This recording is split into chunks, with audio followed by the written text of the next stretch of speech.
वमिनहुम उम्मियून ला यालमूनल किताब इल्ला अमानिय्या व इनहुम इल्ला यज़ुन्नून फ़वैलुल लिल्लज़ीना यक्तुबूनल किताब बिअयदीहिम सुम्मा यक़ूलूना हाज़ा मिन इंदिल्लाहि लियश्तरू बिही थमनन क़लीला फ़वैलुल लहुम मिम्मा कतबत अयदीहिम व वैलुल लहुम मिम्मा यक्सिबून।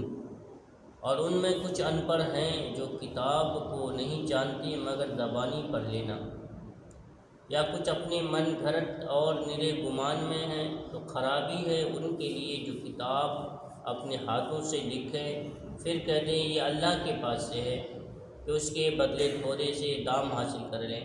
तो खराबी है उनके लिए उनके हाथों के लिखे से, और ख़राबी है उनके लिए उसकी कमाई से। और बोले हमें तो आग न छुएगी मगर गिनती के दिन।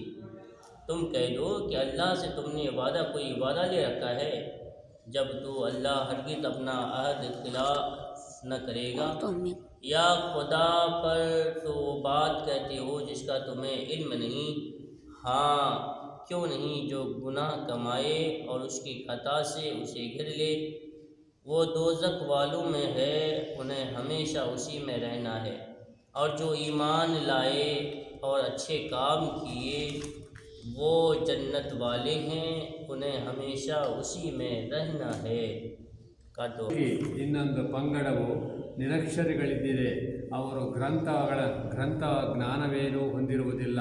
ಕೇವಲ ತಮ್ಮ ನಿರಾಧಾರ ಭರವಸೆ ಹಾಗೂ ಆಕಾಂಕ್ಷೆಗಳಲ್ಲಿದ್ದುಕೊಂಡು ಊಹಾಪೋಹಗಳಲ್ಲೇ ನಿರತರಾಗಿದ್ದಾರೆ. ಆದುದರಿಂದ ಸ್ವಹಸ್ತಗಳಿಂದ ಧಾರ್ಮಿಕ ಗ್ರಂಥಗಳನ್ನು ಬರೆದು ಅದರಿಂದ ತುಚ್ಛ ಪ್ರತಿಫಲ ಪಡೆಯುವ ಸಲುವಾಗಿ ಇದು ಅಲ್ಲಾಹನ ಕಡೆಯಿಂದ ಬಂದಿದೆ ಎಂದು ಹೇಳುವವರಿಗೆ ವಿನಾಶ ಕಾದಿದೆ. ಅವರ ಕೈಗಳಿಂದ ಬರೆಯಲ್ಪಟ್ಟಿರುವ ಕೃತಿಯು ಅವರ ಪಾಲಿಗೆ ವಿನಾಶಕಾರಿಯಾಗಿದೆ ಮತ್ತು ಅವರ ಈ ಸಂಪಾದನೆಯು ಅವರಿಗೆ ವಿನಾಶಕಾರಿಯಾಗಿದೆ. ಅವರು ನಮಗೆ ಸಿಕ್ಕಿದರೂ ಕೇವಲ ಕೆಲವೇ ದಿನಗಳ ಶಿಕ್ಷೆ ಸಿಗಬಹುದಷ್ಟೇ ಹೊರತು ನರಕಾಗ್ನಿಯು ನಮ್ಮನ್ನು ಎಂದೂ ಸೋಂಕದು ಎನ್ನುತ್ತಾರೆ. ಅವರೊಡನೆ ಕೇಳಿರಿ, ಅಲ್ಲಾಹನಿಗೆ ಉಲ್ಲಂಘಿಸಲಾದಂತಹ ಕರಾರನ್ನಾದರೂ ನೀವು ಅವನಿಂದ ಪಡೆದುಕೊಂಡಿರುತ್ತೀರಾ?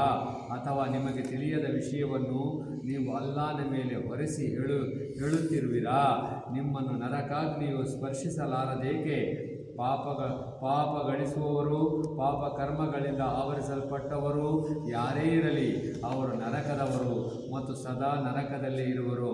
ವಿಶ್ವಾಸವಿಟ್ಟು ಸತ್ಕರ್ಮಗಳನ್ನು ಮಾಡುವವರೇ ಸ್ವರ್ಗದವರು ಮತ್ತು ಅವರು ಸದಾ ಸ್ವರ್ಗದಲ್ಲಿ ಇರುವರು.